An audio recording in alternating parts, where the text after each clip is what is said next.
Hi guys, quick announcement for those of you who prefer written notes. I've heard you. What I'm going to be doing from now on is I will be incorporating the written notes into the videos.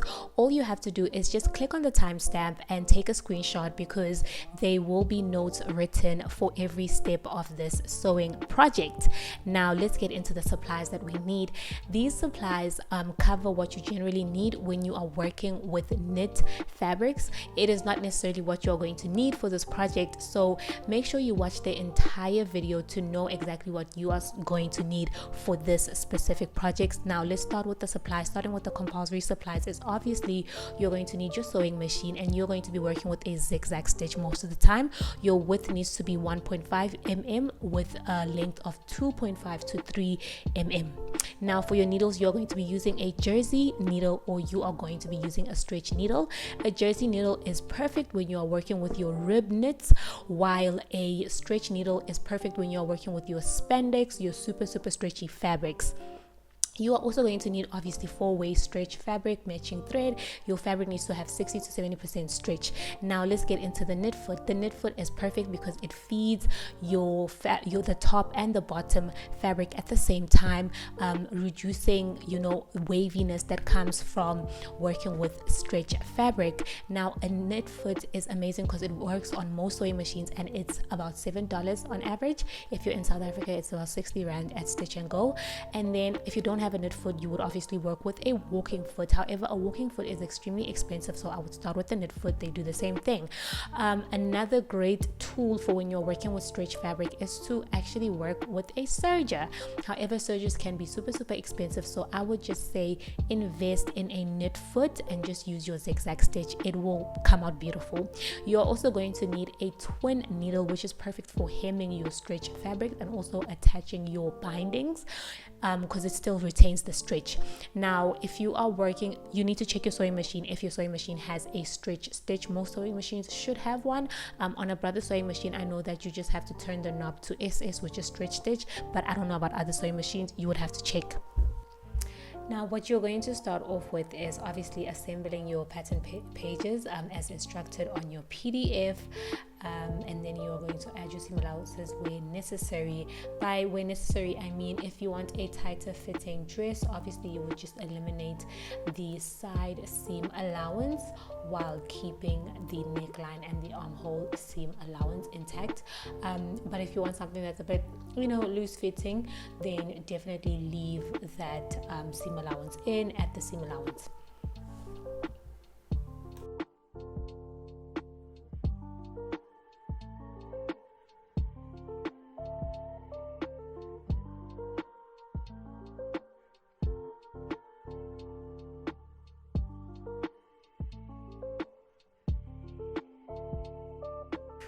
Now what you're going to do is you're going to take your front piece as well as the facing piece, and you're going to put the two pieces right sides together, and then you are going to sandwich your straps in on the top corners. Then you are going to stitch that top seam.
When you are done with that top seam, you just want to open up the two pieces and then put in your loop. right? And then you are going to stitch that loop at the armhole.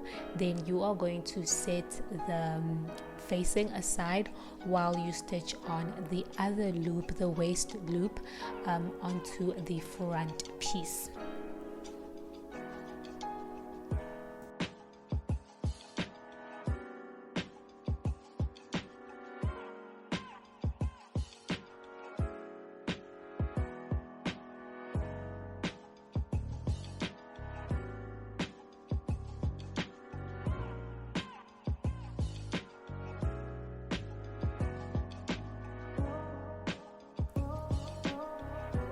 So this is what everything should look like when you're done. See how that waist loop is not sandwiched in between the two pieces. So you want to make sure that that facing is still loose, because we are going to stitch everything together a little later. But for now, make sure that you don't stitch everything together.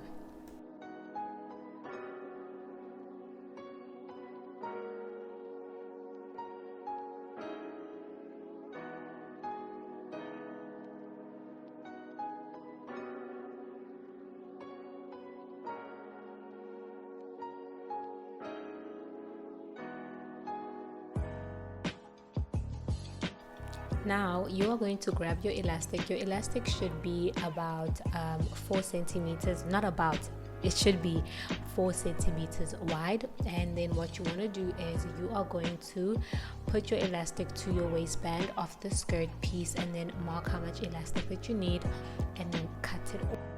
So now for the next step, you are going to take that elastic and stitch it along the edge of your skirt piece. Make sure that you are stitching the elastic on the wrong side of the fabric.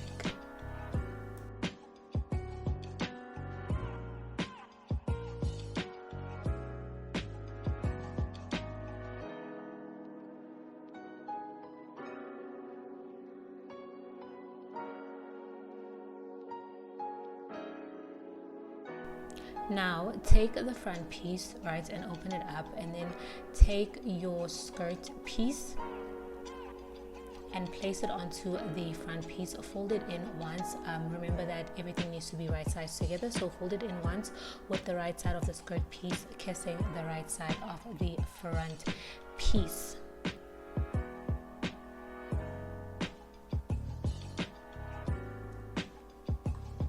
Then what you're going to do is you are going to just pin everything at the side seams, and then you are going to take the facing and pin it also, but make sure that your facing is slightly overlapping with the waistband of your skirt piece.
With everything pinned together at the side seams, go ahead and stitch the side seams.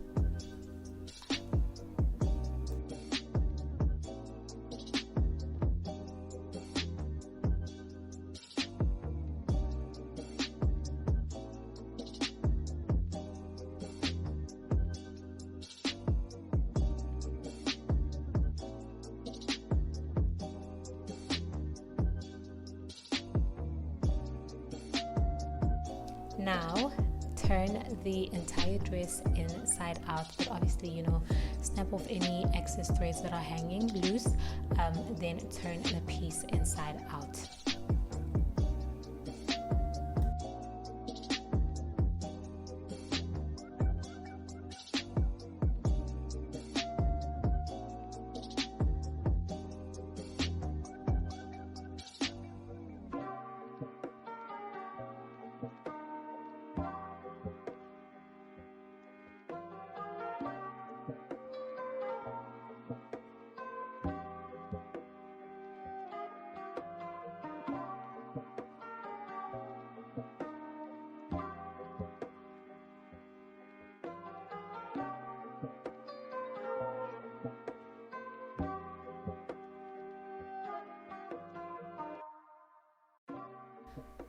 To hem the dress, you're going to fold it in once, then press it with an iron so that that fold is, you know, in place and doesn't move around when you are stitching. So basically fold it in once, and then you're going to use your twin needle to stitch it down. Remember that your twin needle should be working from the front so that the back or the inside is making a zigzag.